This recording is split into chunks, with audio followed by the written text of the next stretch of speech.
안녕하세요. 박경진 변호사 유튜브 채널입니다. 온라인으로 무언가를 시작해보려는 분들이라면 아마 한 번쯤은 이런 생각 해보셨을 거예요. 내 가게, 내 브랜드를 알리려면 블로그를 해야 한다는데 지금 시작하기엔 너무 늦은 거 아닐까? 오늘은 바로 이 질문에 대한 아주 명쾌하고 또 현실적인 해답을 담은 자료를 깊이 파고들어 보려고 합니다. 네, 특히 오늘 살펴볼 자료는 그냥 단순한 마케팅 비법서가 아니에요. 법률가의 날카로운 분석이랑 IT 전문가의 기술적 이해, 그리고 실제 사업가의 경험까지 녹아있는 아주 독특한 관점을 제공하거든요.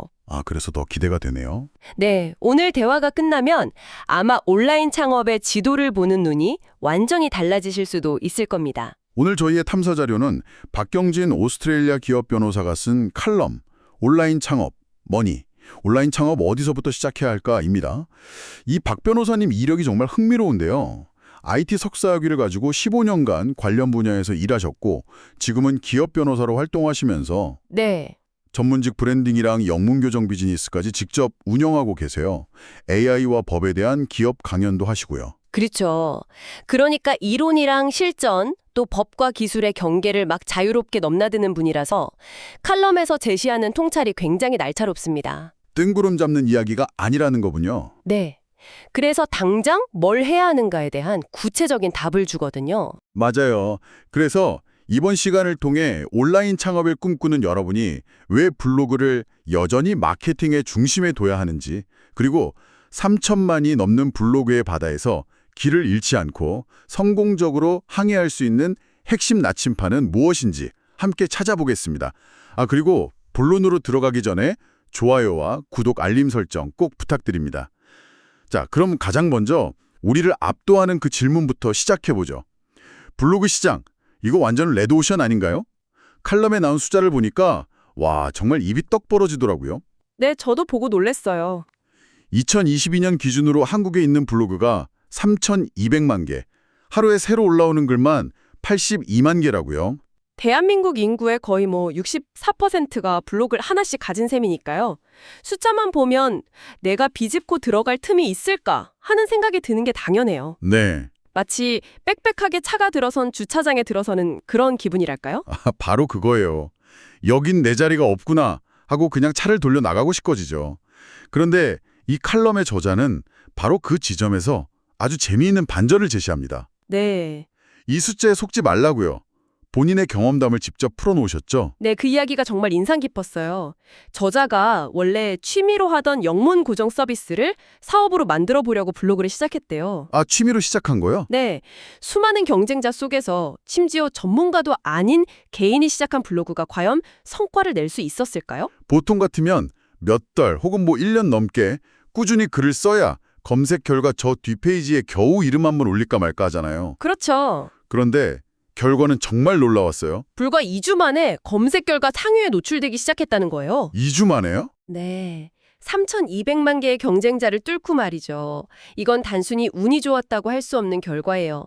지금도 그 블로그는 꾸준히 상위 노출을 유지하면서 실질적인 고객 문의를 만들어내고 있다고 하니까요.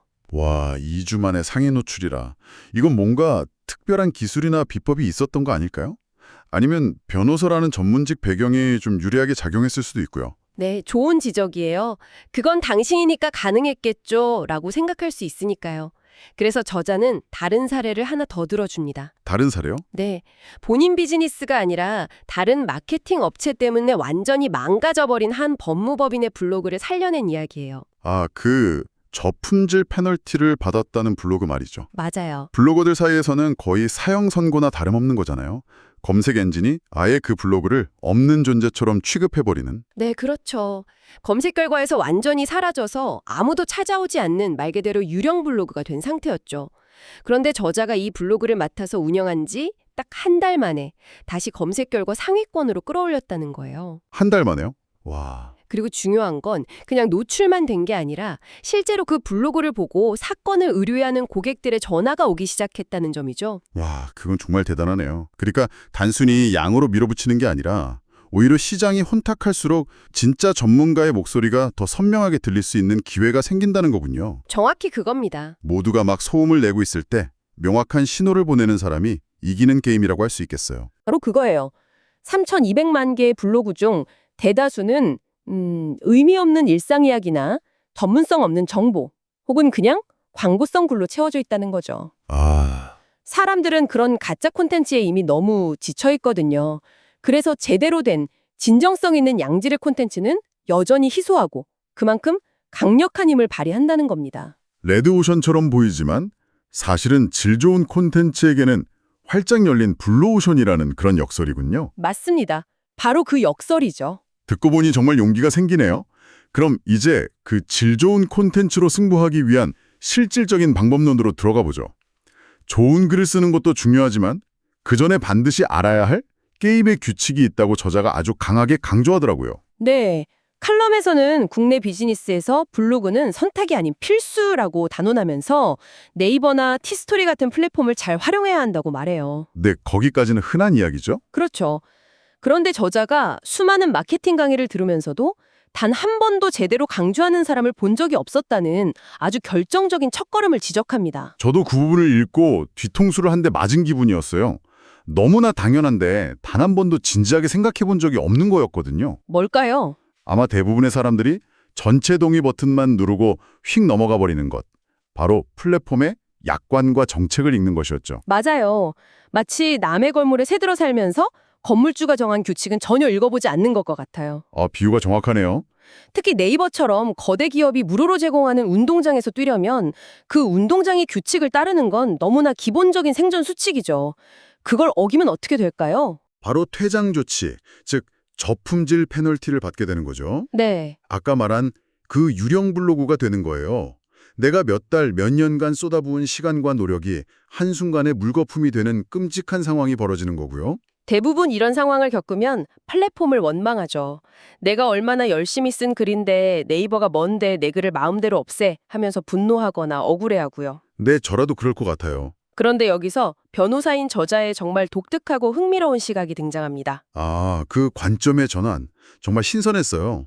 네이버가 나를 공격한 게 아니라 오히려 나를 보호해줬다고 생각하라는 조언이었죠. 네, 이게 무슨 말인가 싶지만 곰곰이 생각해보면 정말 무릎을 탁 치게 돼요. 만약 내가 약관을 어겨가며 쓴 글, 예를 들어 과장 광고나 타인의 권리를 침해할 소지가 있는 글이 그대로 노출되었다고 생각해보세요. 당장은 방문자가 늘고 돈을 벌 수도 있겠죠. 하지만 언젠가는 누군가에게 고소를 당하거나 법적 분쟁에 휘말릴 수 있어요. 그러니까 플랫폼이 저품질 페널티를 통해 내 글을 차단해준 것이 어떻게 보면 더 큰 법적 위험으로부터 나를 미리 막아준 예방주사 같은 역할을 했다는 해석이군요. 바로 그거예요.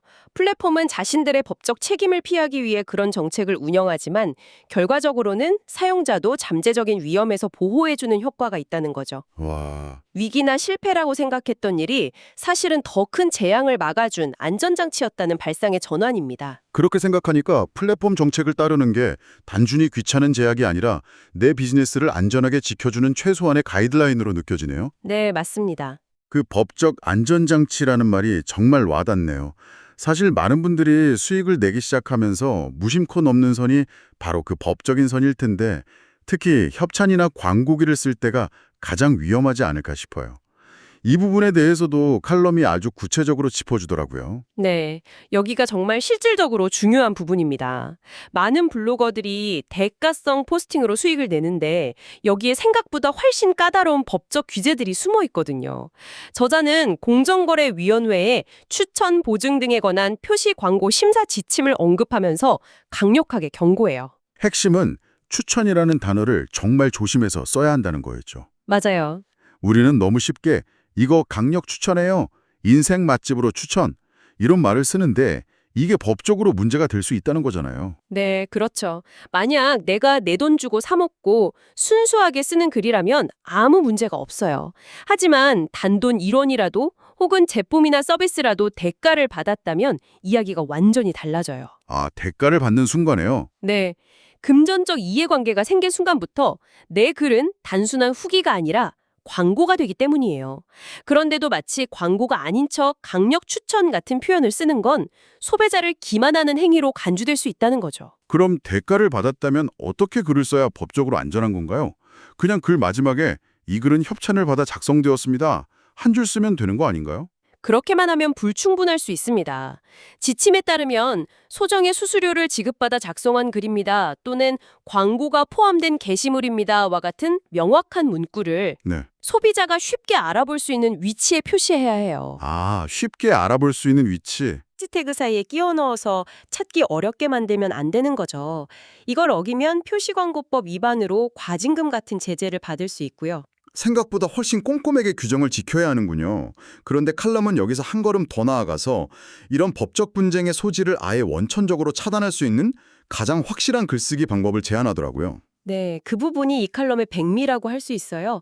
바로 주관적인 추천 대신 객관적인 사실을 전달하는 데 집중하라는 거예요. 객관적인 사실이요? 네, 예를 들어 협찬받은 식당에 대한 글을 쓴다고 한번 가정해보죠. 보통은 여기 음식 진짜 끝내주게 맛있어요. 제 인생 맛적이니 꼭 가보세요. 강력 추천. 뭐 이렇게 쓰겠죠. 그렇죠. 하지만 저자가 제안하는 방식은 완전히 달라요. 이 식당은 A등급 한우의 등심 부위만을 사용하며 주방장이 매일 아침 12시간 동안 육수를 우려냅니다. 식당 내 주차 공간은 총 10대까지 가능하며 가장 가까운 지하철역은 공공역 3번 출구로 도보 5분 거리입니다. 와 같이. 누가 봐도 검증 가능한 사실 위주로 정보를 제공하는 거죠.